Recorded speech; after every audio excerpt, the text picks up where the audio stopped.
Hi, Laura. Oh my gosh, I'm so excited to have you back on here.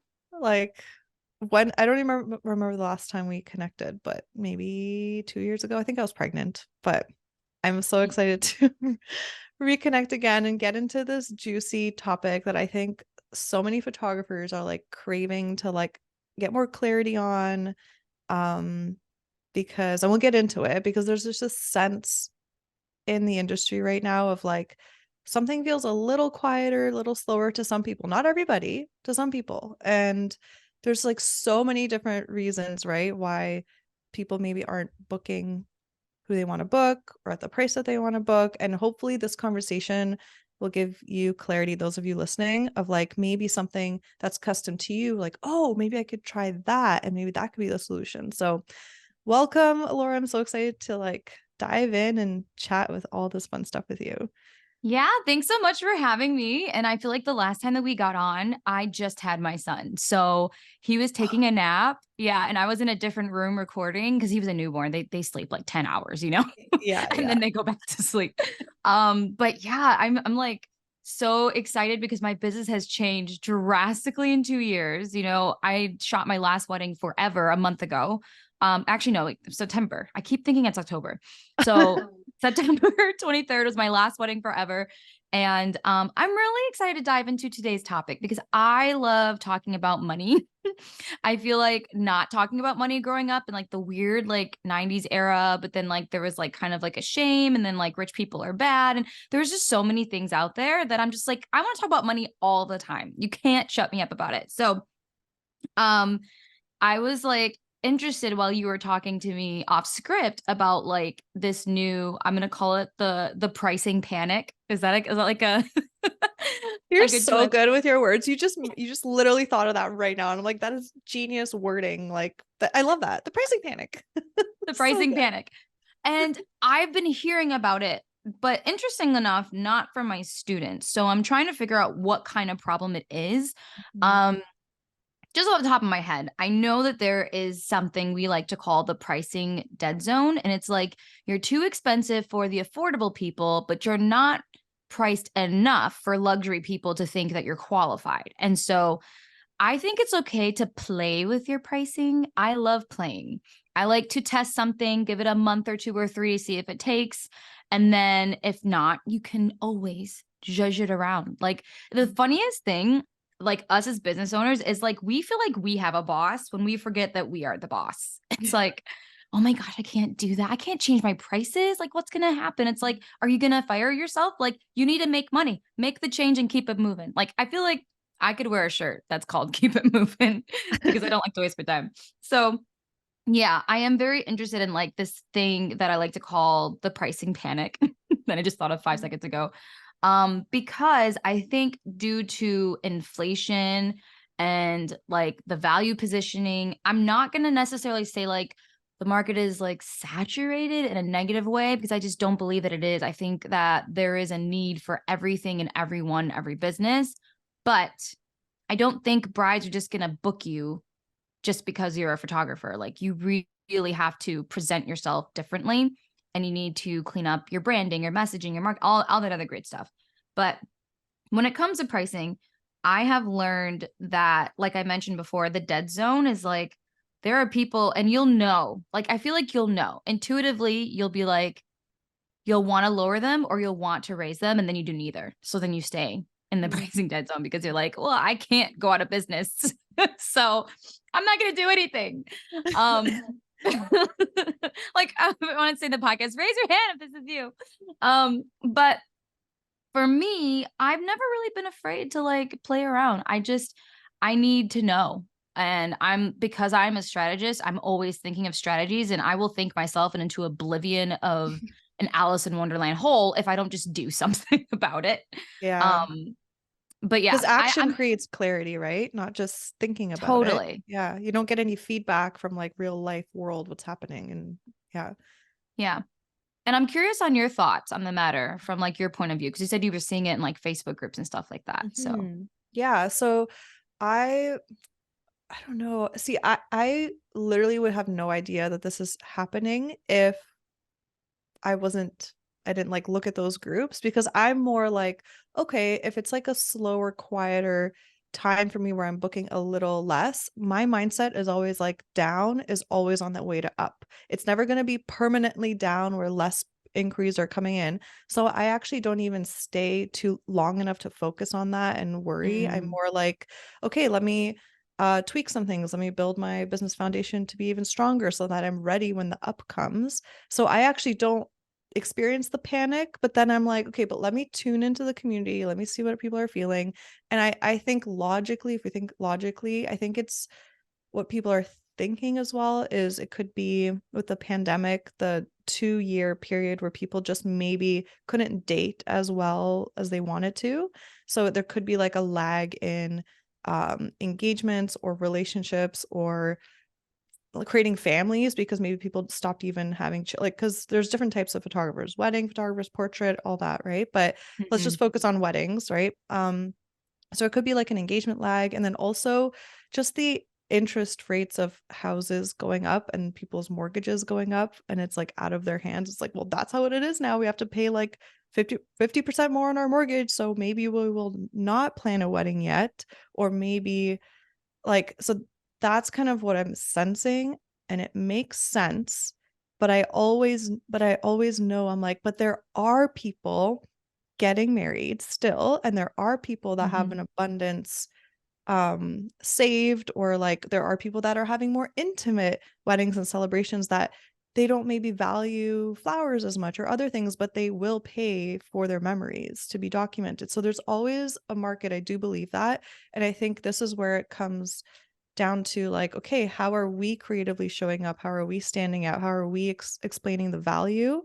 And then I do believe that there's a way to figure it out for us to still get bookings, um, even in a market that feels quieter or slower. So that's my perspective. Um, yeah. I feel like it could be two things. And while you were talking, they came to me because we did talk about this, like the lag and like it used to be an overabundance of inquiries, and now it's kind of feeling like just enough. Um, but I noticed, and this was something like my co-coach was telling me in our program, like she's like, for 2 years, 2020, 2021, there was no dates, there was no dating, you know, Mm-hmm. online dating was even kind of iffy. You know, it was just like everything was kind of like halted for, about 2 years. So this could be the effects of that. It is 2023. So I think 2024 is supposed to be better, Mm-hmm. but I feel like this year was kind of already like a result of the past 2 years. That could have been it. Yeah. And I also think that, with inflation and stuff and all that other great stuff, the people that were really affected were what I like to call regular people, because I don't know about this whole middle upper like class or whatever. But Mm-hmm. like I said, inflation affects like the day-to-day, everyday people. And, those were the people that kept everybody super booked because it was like relatively like average price. Mm-hmm. So I definitely did hear that for sure. Yeah.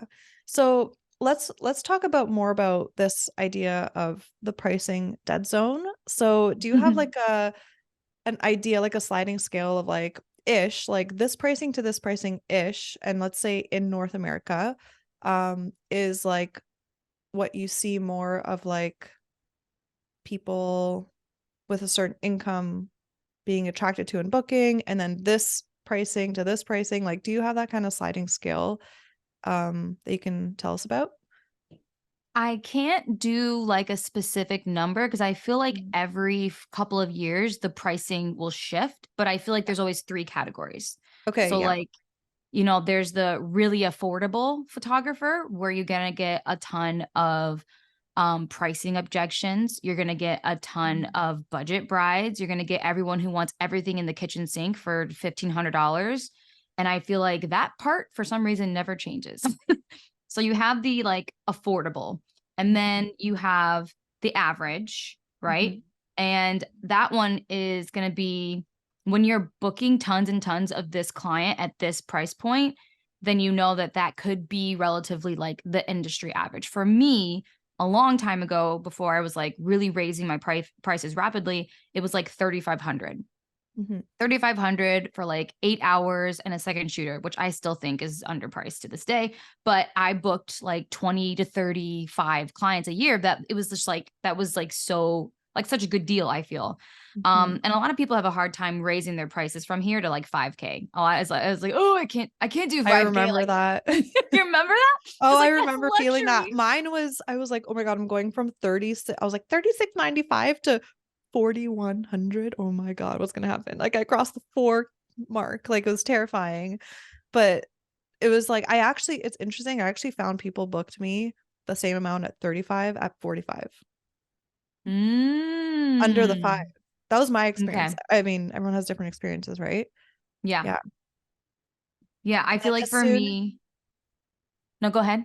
and then as soon as I hit, I think it was like between, so I found that between 35 45, and I was at that price point. I booked like 37 weddings, but I still said no to so many. Like I could have booked like 65 or something if I wanted to, but I said no because I'm like, no, my vibe. I don't, that location doesn't inspire me. I still said no. Um, but then at like when I was about 5 to 6, then I booked like 28, 27, and I'm like, whoa, this is still really good. And then I moved up to like between 7 and 8, but that was for a very short amount of time because it was right before the pandemic. And I was booking about 20 to 22. And I'm like, this is good. Like, this is what I want. I want like more weekends while making really good money here. And it felt so good. And then the pandemic hit. Then I kind of like just listened to the environment, and no one was booking at 8K. So I'm like, okay. And I lowered it down just like flight pricing. That's the way I saw it. Just like you, I play with pricing. I don't make it mean anything about me. I'm like, if I need to bring in money for our family, like I will. So I lowered my pricing down again for like maybe to like 4,500 for like 2 or 3 weddings, then those booked. And then I rose it back up to like 5,500, then those booked. And I was like slowly like inching up to go back to 8K. And so that's kind of how I've been experiencing it, my little journey of like raising them. Yeah, I feel like that's what everybody does. Like Yeah. we all we like stick our toe in it and then like we don't get an inquiry for like 24 hours, like, oh, it's going back down. What was I thinking? You know? But Yeah. I did that for like 2 years. I would like raise it $100 every year. I'm like, oh, here's my little raise. I'm high ticket now. Um, so I do feel like, yeah, the average, like if I could put a number to it, now that I'm writing it out, I'm like, I think I'm gonna have to do a training on this. But now that I'm writing it out, I feel like 3K to 6K is like kind of the overall-ish average, and then 7 to 9K is like the mid luxury. Mhm. Um, and I was in this area for a while. I loved it. There was like hardly any pressure. Like it may have a wedding planner, at least for me, like I had very like, you know, fashion forward, like cinematic brides. So I liked the little bit of pressure, but not too much. Mhm. Where they appreciated my style, but they weren't like, did you get that? You know? So Yeah. and then I was able to like raise my prices into the luxury market, which I think is just 10K and above. And Yeah. so that's like 4 stages: affordable, average, mid luxury, and luxury. And there you go. So now you know all the pricing possibilities. That's My awesome. alliteration today. Yeah. Ah. Oh, those are called the PPs. We're just gonna call it. We're just Yeah. gonna trademark it at this point. And I'm Um, curious, like, how do you find, because you like specialize in teaching photographers this, and like, how do you find your students? Because I've seen some of like your love notes from your students, and they're just like so full of life and excitement, and they're like, I can't believe I did this in such short amount of time, and I raised my prices this, and I like didn't think I could book it, but I did. And like, so I find that so amazing what you're doing for the community. Like, it's so empowering. And please I'm also stop. the same. Like, we need to talk about money, because like if we don't, how can we all share information of like what works, what doesn't, right? So, Yeah. um, what is um what is something that like you think is a powerful catalyst, even maybe in like the mindset shift, or like I know there's just like so many things that you teach on this, but what's something that comes to mind that um actually creates success for a photographer to raise their prices, let's say from 3,000 to 45, let's say as an example, they're scared, they're putting it out there, and then they actually book it. Like, what's a one takeaway of like what works to get them there? So just one. Okay. You could do more. Like I might flow, have to do just two. flow, whatever comes out. Yeah, yeah, yeah. Okay. Okay. So the one thing you have to learn when you deal with money, and I don't want to have to always be, I feel like every time I talk about anything in life, it's always about money mindset or just mindset. I know I'm just going to be the mindset person, but stuff's going to come up. And it could be from your childhood. It can be what people around you are saying about your little business. Oh, do you remember that? Like, how's your little business? Yeah, yeah. How's your little business? And, you just worthiness, like all the things, anything that could come up comes up. And so we have to like dive into all the mindset stuff, like journaling that down, and then, dealing with the mindset cycle head on, so you can stop thinking, like I mentioned before, into oblivion, and then just do something about it. If you're not comfortable raising your prices, how much are you comfortable raising them? You know what I mean? And this isn't like, I'm not just pulling like numbers out of, I don't know, the ether, but you have to do your P&L. So you need to know like your expenses, how much you want to make versus like, how much you actually are making. And every time my clients do this, they get upset. They're like, you mean to tell me I profit $500 a packet? I say, yes, ma'am. What are you going to do about it? Yeah. And so, after you get the numbers back, you're like, I got to do something. And I'll say it all the time. If you don't raise your prices, you're going out of business. So You know what? I love that you're bringing this up because I vividly remember like 12 years ago starting my business. And then I met Rory 3 years into my business. And I was like bringing in, how much was it? Like maybe $69,000 in revenue, right? So my expenses were still in there. I still had to pay taxes on that, right? And I remember because I was getting transfers of like 3K, 4K, 1K. I was like, I'm a baller, I'm so rich, bitch, like all this stuff. But then you don't realize that after you pay all your expenses after this, you get left with like a 27K take home income, but you're working so many hours, you're actually getting paid less than minimum wage because you're not actually like getting help in your business and outsourcing. You're doing everything. So you're working 12 to 15-hour days. So that was a huge wake up call to me of like, oh, I am not like the 3K that I get, that's not actually all of mine to keep. So I'm not actually as rich as I thought. So I love that you do that with your students. Oh yeah, I'm a no nonsense person. I like data. I wish like I was like the comforting, nurturing mom, but I'm like the big sis. Like, get up, let's go. Let's go. I You love spilled that. it. Let's clean it up, and we got to keep it moving. Keep it moving. But I feel like that alone, like when you figure out how much you're charging, like I feel like that's like stirs something in you. Like, okay, like she doesn't even have to tell me what I need to do. I know what I need to do. If I want to make this full time, or if I want to leave my 9 to 5, or if I want to make 100K, then I need to do something. But if that doesn't happen, I do, we offer like a whole mindset module on all the things and how to like deal with the cycle, like stop yourself, keep going, slow seasons, busy seasons, keep it moving seasons, all that great stuff. But like the next thing is I equip them with like the right tools to actually master, you know, any pricing point. So I teach like sales psychology, and how to like know exactly what the client wants and being able to position it in a way where they think it's your idea.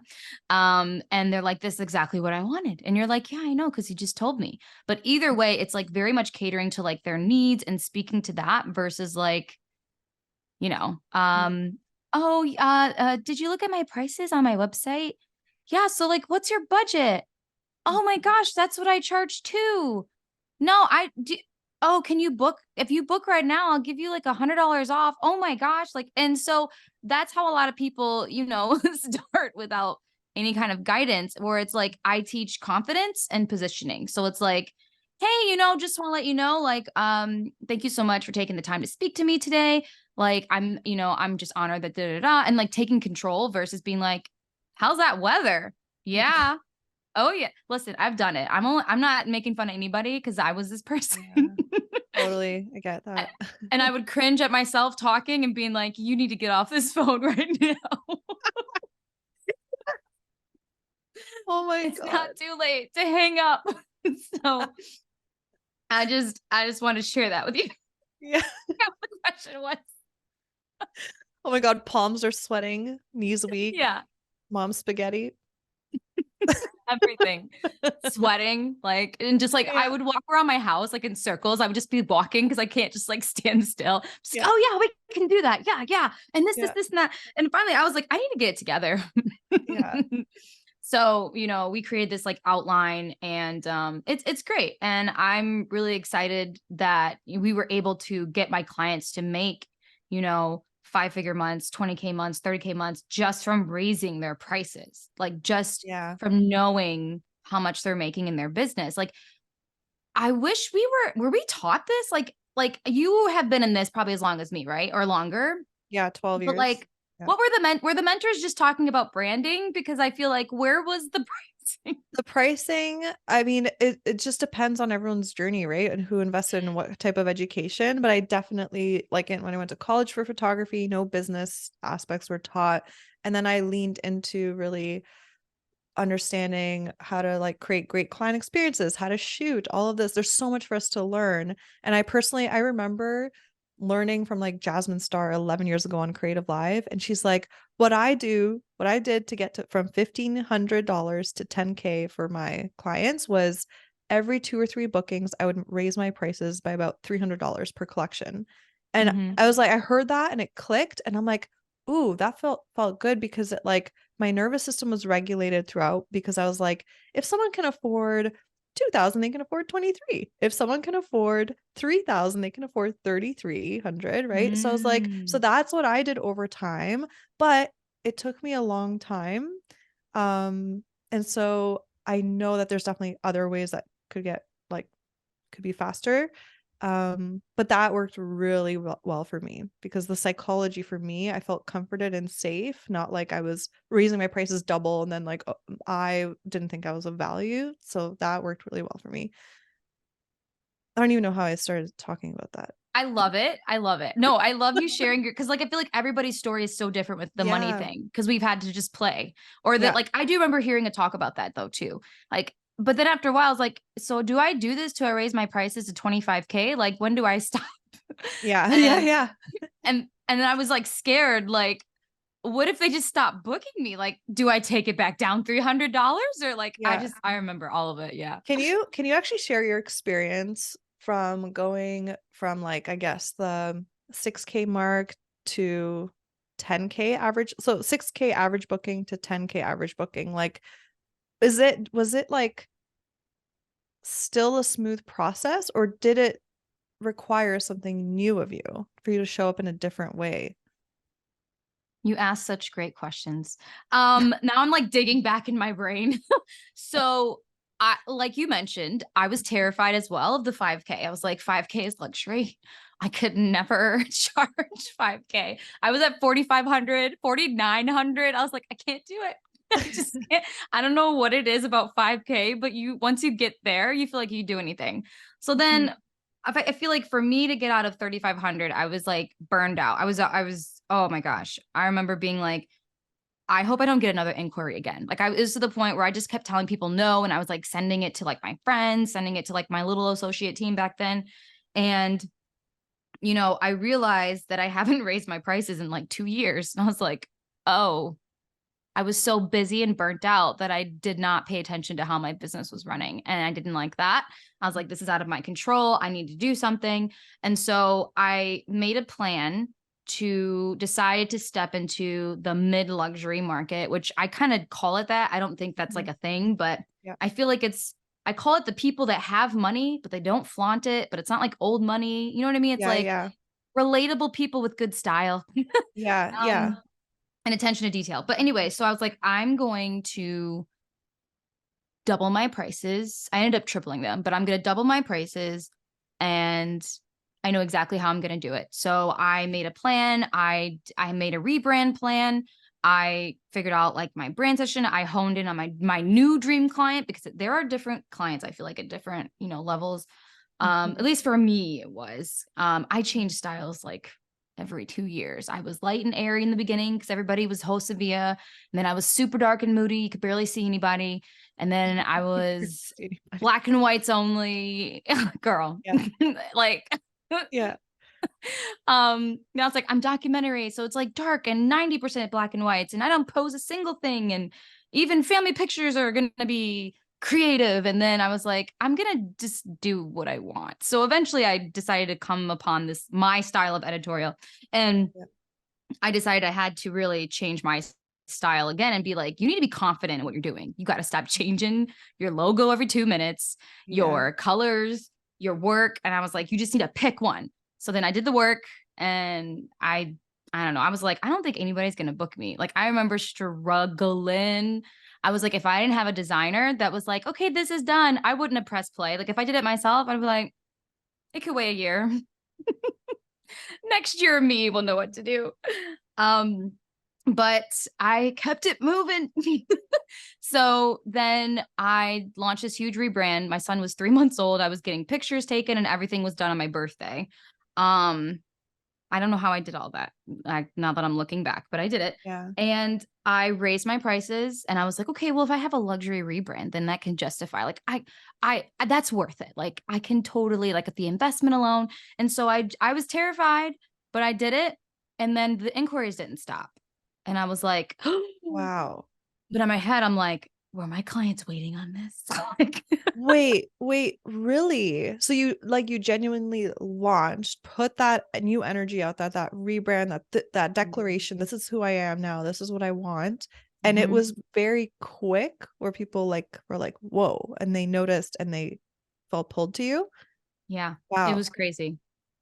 that's I, fascinating. I couldn't believe it. And so I was able to, like, shoot the congresswoman's wedding during the pandemic because she came across my work. I was featured on like ABC or some kind of news channel about like some I don't know. I don't know. Once my rebrand happened, it felt like I was like in my own power. Like I was in my own Yeah, energy, and I right. stopped copying. And that's why I talk so much like stop copying your competitors. Like if they don't you know what I mean? Half the time they don't even Yeah. know what they're doing. Because it's Um dead energy. You're just taking mm, something that's someone else's, it not even taking someone that's not what I wanted to say. You're trying to mimic something else, but it comes through more dead because you're not actually connected to it in a soul way or driven by it with purpose or energy. And mhm. so it's kind of like, how do I call it? Ugh, I can't think of a metaphor, but I totally understand what you're saying. I actually experienced a similar thing when I had the fuck it moment of like, I am not shooting detail photos. I am not gonna create Pinterest perfect photos. Like I have a vision. I want to shoot your day in a documentary style way, but my photos are going to be colorful. They're going to be vibrant. They're going to be bright, but not bright and airy and not dark and moody. They're in between. I found my own style, and that's exactly when everything exploded.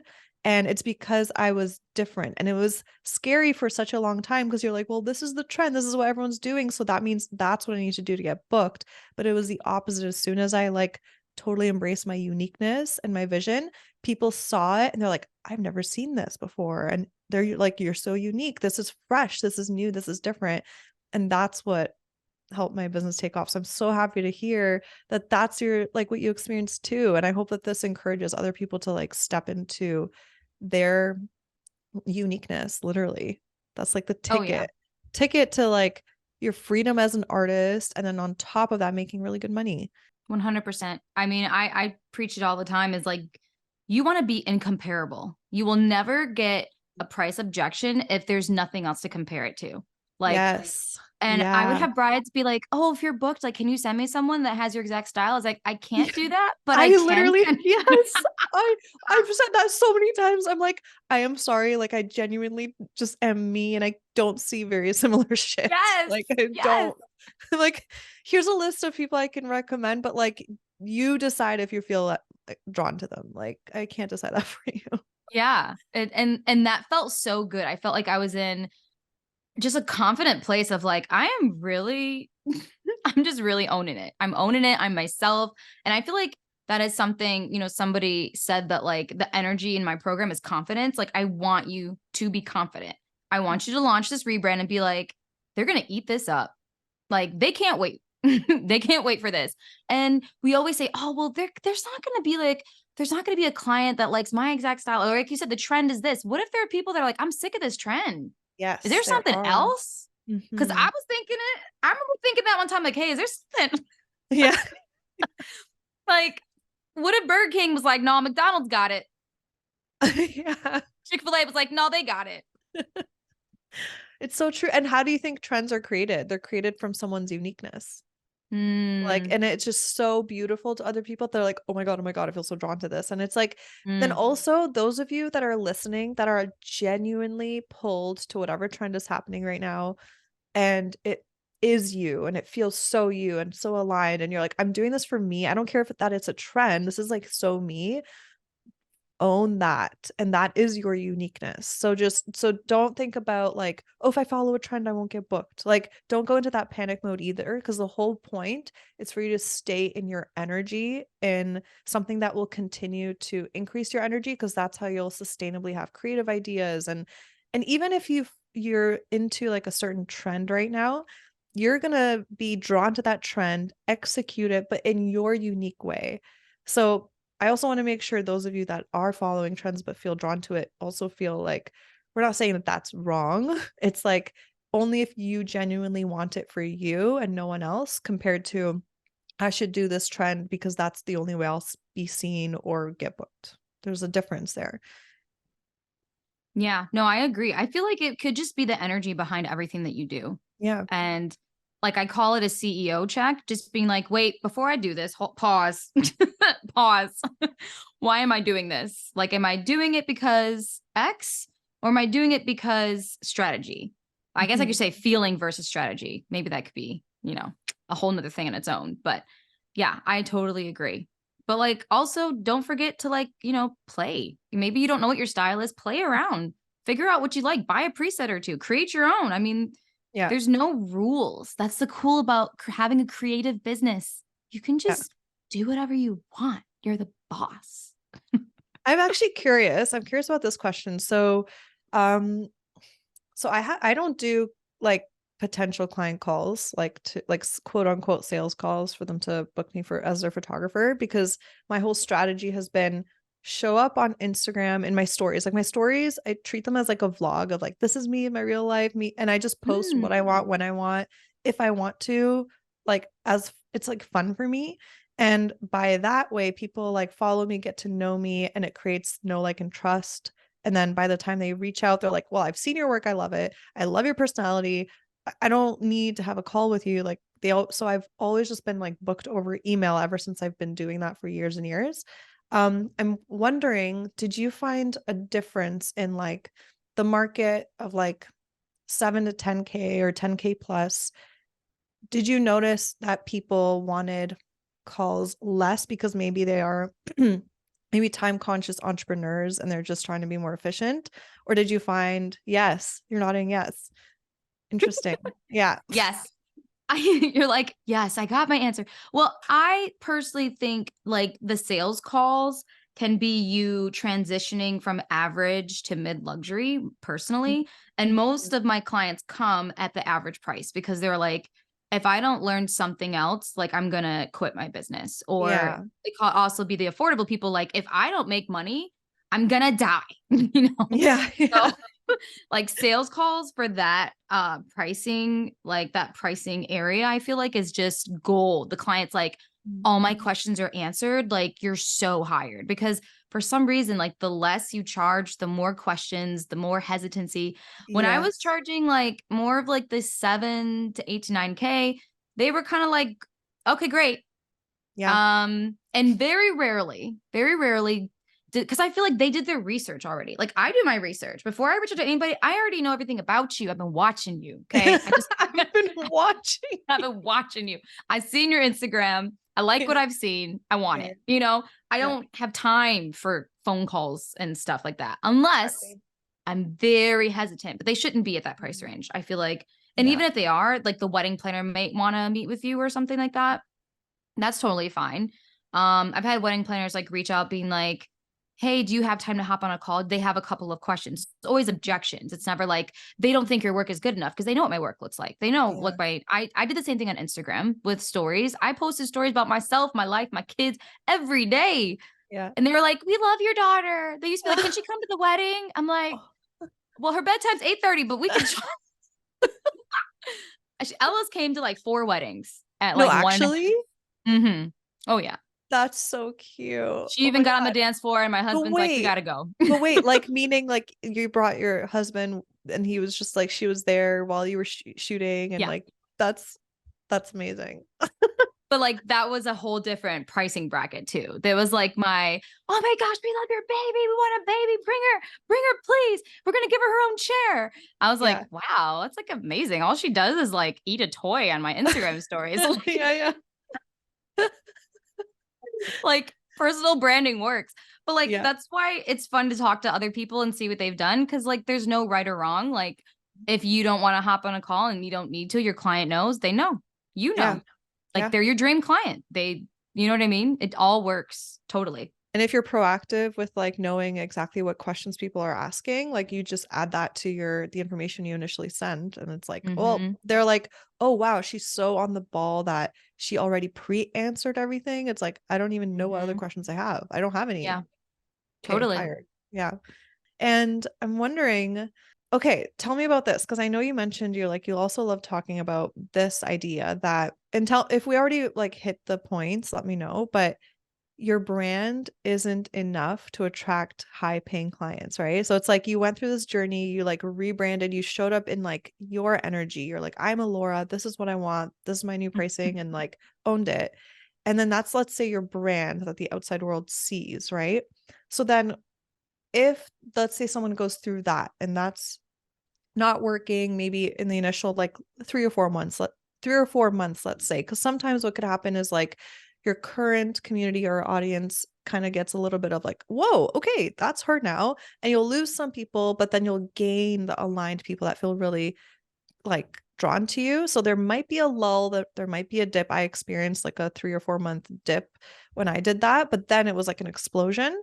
So like let's say it's like the person has done that work, and then you're saying the brand itself isn't enough. So what is like the addition that needs to happen? I love this question. I love. Okay. So for me, I feel like this is a two-part question, as always.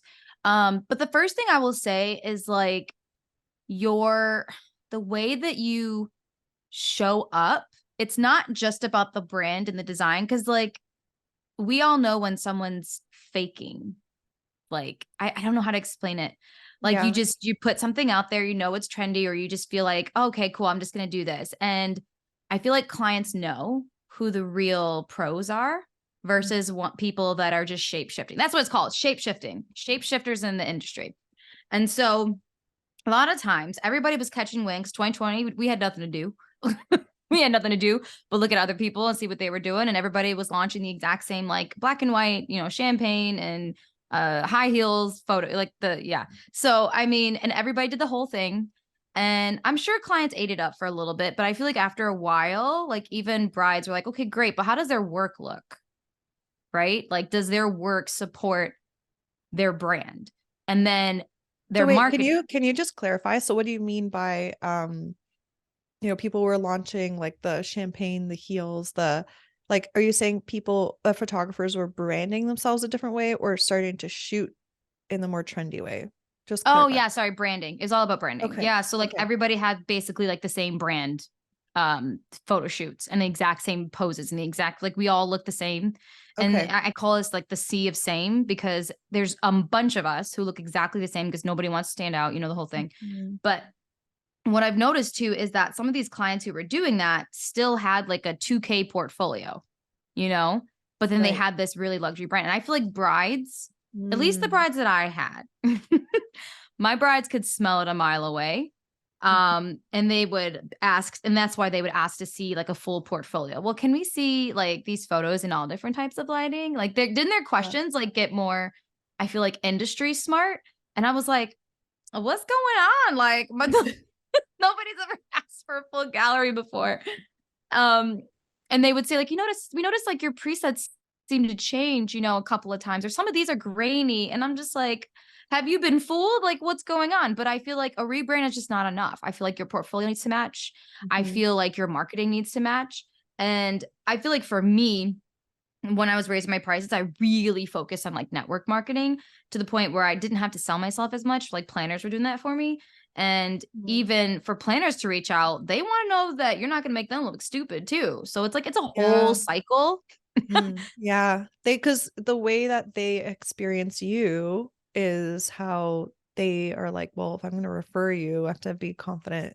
Like that is a Mhm. huge deal for them. Like put yourself in a planner's shoes. Like they are the person that is like pulling the strings on so many parts of the event. And at the end of the day, a couple is outsourcing all of that to them, and they're relying on their experience of their wedding day on that planner. So it's like, yeah, that is huge. So I must imagine that so when you say network marketing, like did you do like outreach to different planners and like connect with them in different ways, or like what did that look like for you? That's an interesting question because I didn't actually. Mm, It was my marketing. Like I feel like my marketing pulled them in, and got it. I feel Okay. yeah, like it was like magnetically. Like I positioned myself strongly. I was everywhere all the time. I feel like I was always talking about something, whether it was myself, whether it was my clients, or I was posting something new. Like, the constant awareness. I feel like you have that too. Like we don't mind it. We love to market. So Yeah. um Because as a marketing is selling something, but selling an experience or a service that someone is desperately looking for and craving. So instead of selling, feeling like the car salesman of someone being like, hey, push, push, buy this. I know you don't care, Mhm. but hey, I want you to buy it just because I want you to buy it. It's like there's like so much more to selling. Selling can be such a beautiful interaction of you just giving clarity to someone of like, I found the thing I'm looking for. So yeah, there's no Yeah. shame in that. You're just sharing what you offer and then attract the people that are like, yes, this is what I was looking for. Yeah. I feel like it's kind of like the hype. You know what I mean? Like people want to work with a person that's very widely known, that seems kind of famous. I don't think I was famous, but I feel like every time I was like, oh, I got featured in another magazine, or oh, Mm. so and so has me, Pop Sugar, I'm on the news. Oh my gosh. And people are like, oh my gosh, we need to work with her. And like, honestly, I was just, I wasn't like, oh my gosh, I'm the best photographer in the world, guys. You need to hire me. I'm booking up really fast. Only accepting one more inquiry Yeah. next year. Like it wasn't that deep, but I do think that like building that awareness and like just building a movement that's so much bigger than you, The credibility. It's just credit. Like for someone to be like, or wait, you're that. featured here and here and here, like, oh, there's a reason. And it's like just dropping those names, like just helps. I personally don't make it my like mission to like some people are like excited about like making it their mission to like be featured on those things, and they strategize for that, and then they can Mhm. say those, drop those names that they're featured there, and then yeah, get more bookings. Cool. But you don't have to do that if you're not drawn to it. But sometimes it can happen organically like it did for you, Totally. right? Yeah. Yeah. It was really hard for me to like teach it for a while because I was like, I don't know what I'm doing. Like it's just happening. I just don't stop talking about my business. Yeah, yeah. But and that's what I mean. Like the people, and this is it's like I have so many concepts, but like this one, I feel like, and agree with me or disagree with me. I'm curious about your thoughts. But like I've noticed that the most talented people are not always the ones that are widely known. It's the ones who market themselves. Like I used to Yeah. always say, it doesn't go to the loud, it doesn't go to like the most talented, it goes to the loudest person in the room. Like Mm. you can't seek out talent if you don't know it exists. And so I had it like a group of friends that were like, I'm never getting any bookings, this, and that. I'm like, do you post? Like, I haven't seen you like anywhere ever. And they're like, no, I know the right ones will come to me. I was like, oh, okay. Yeah. Well, I'm gonna I'm gonna just do everything I can because I don't want to let life happen to me. Yeah. And you can't afford that with a business because you won't make money. So that's like a Yeah. whole cycle on itself. But I'm curious about your thoughts.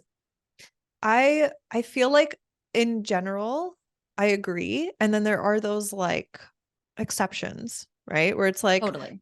like, oh, some kid is just playing at like this little league soccer game. I just finished watching the documentary, the Beckham documentary. It was a fun watch, Was it more in good? ways than one. Hello, good looking. I remember we were sitting on the couch and like, Beckham, wow, he's aging well. What a handsome. But yeah, it's like, he's just living his life, playing, he's like practicing every single day with his dad, practicing just because they're enjoying it. And then boom, he just playing at his, like, he's like, what? I don't even remember how old he was. Don't take this as a fact, maybe 15, maybe 12, I don't know. But he's just like playing soccer, and then a scout was there, and then it's like he's discovered. He wasn't like putting himself out there being like, hey, Manchester United, hire me, hire me. It was like, ooh, you got discovered. So I do believe in like, I think I believe in both coming together, because I do believe in Mhm. like the law of attraction, like energy attracts like. So if you are vibrating at a certain frequency, that frequency just like moves through and attracts that same frequency. But if you're like in the down of like, nothing is ever going to work for me, I can't do this, there's no way I can achieve that. Number one, the frequency you're operating at, the frequency that you want, won't be attracted to it. But also in your mind, you literally close off your problem solving abilities and seeing opportunities that are literally could be right in front of you. And so I think it's like a mix of both. If you need to like show up and do the actions that require you to like succeed in the 3D world, quote unquote, of like, yes, put yourself out there, talk about your services, share testimonials from clients, continue to share your work and post and show up as a business owner. So people are like, yeah, logically, I know, I see you and I know that you're there, top of mind, right? And then on top of that, it's then operating in the energy of possibility and excitement, and that I think together, you being in action and then law of attraction, I think come together. That's my take on it, I guess.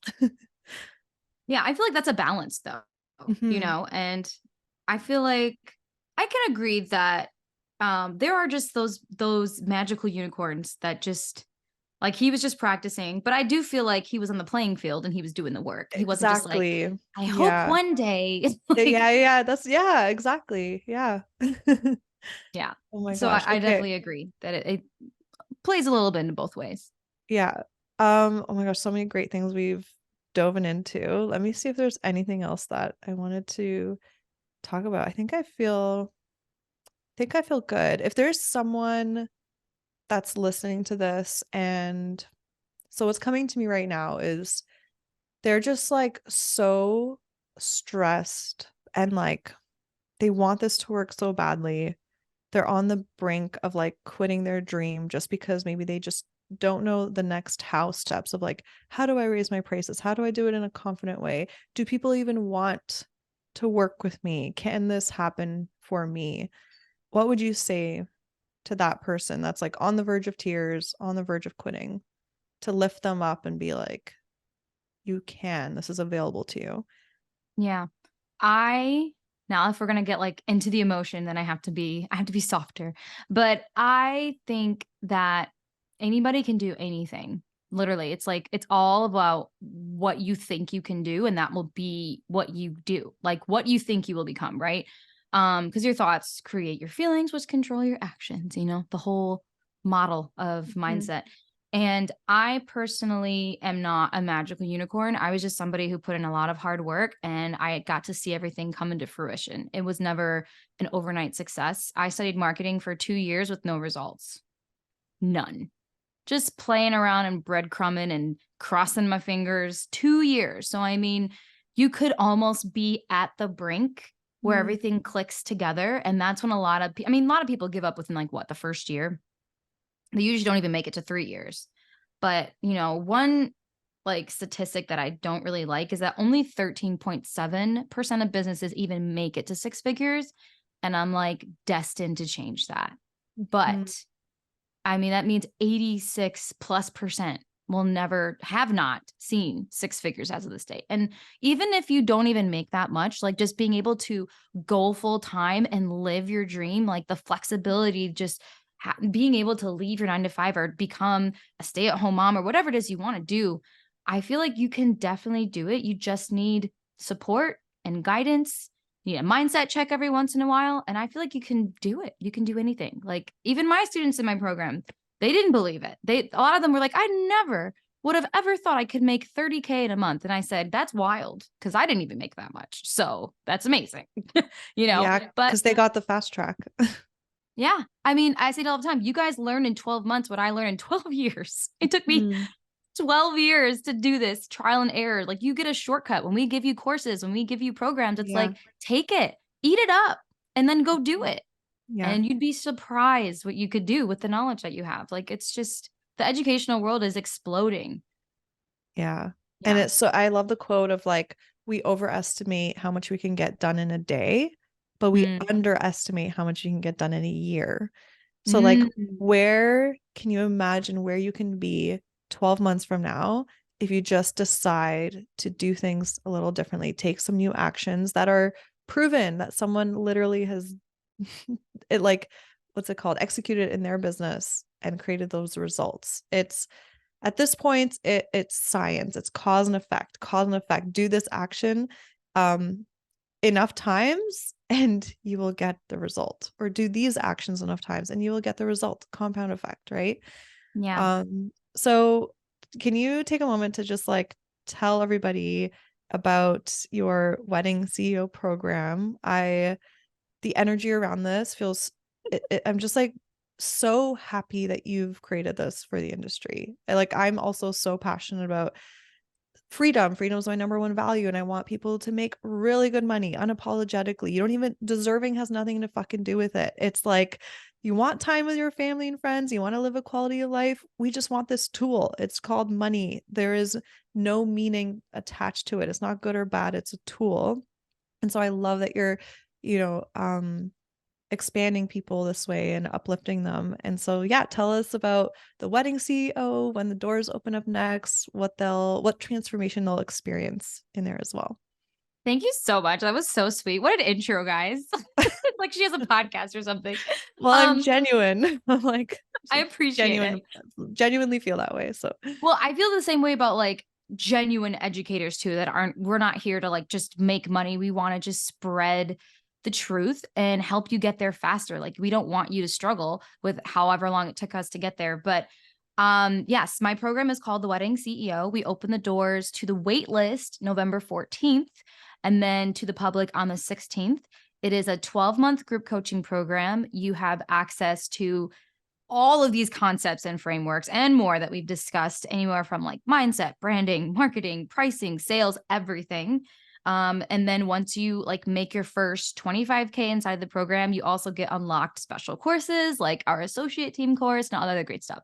So I don't know, I came up with this idea actually in the pandemic, being like, I know eventually I'm going to leave this behind because I'm pregnant with my second child, and this freedom that everybody speaks about, like, if you ever decide to pivot, you have every business means to just replicate what you did for your photography business, do it for something else, right? And so I wanted to really just share everything I've learned and give people a shortcut because I love shortcuts personally. So we teach you how to make 100K with 20 weddings a year and half of your weekends free, because I also believe in freedom and time freedom. I believe in automation. I believe in all the things. Like, I'm like, can it be automated? It's my question. Um, but yeah, so the wait list, I'll give you it should be a link in the show notes here. And then if you have any questions, you can always DM me at alora.rachelle on Instagram. And then I also have a podcast called The Wedding CEO, which Sarah Monica was on like years ago. So I'm gonna have her come back. But yeah, I think that's everything. Thank you so much for having awesome. me. This was Of amazing. course, of course. I'm like, this is so aligned. I'm very like selective on like who I have on the pod because I really just want like I don't know. This was like when reconnected again in the DMs. We connect frequently, but I was like, oh my God, you're reopening the doors soon. I'm like, you need to come on the podcast and talk about this because photographers need this right now. Like, so yeah, guys, click the link in the show notes, get on the wait list, get into the program. Again, you could be like somewhere totally different a year from now. And yeah, I see that for you guys. So thank you, Alora, for your time. This is so much fun. Oh, and where can everyone connect with you on Instagram? Did you already share your handle? I don't remember. Yes, but maybe I should spell my name. So Okay, Alora.Rachelle with 2 L's on Instagram. DM me perfect. anytime. Awesome. Thanks, Alora. Thank you. Yay! Thank you so much for hanging out with me and tuning into this episode. If you got value out of it, please feel free to message me on Instagram at Sarah Monica Photo. That's Sarah no H, Monica with a K photo, to let me know. I get so freaking energized hearing from others that what I've said has had a positive impact on their lives. Also, make sure to hit subscribe to the Shine and Thrive podcast to never miss an episode. I'm so grateful for you, and I'm sending you all the productive vibes your way so you have the best week ever.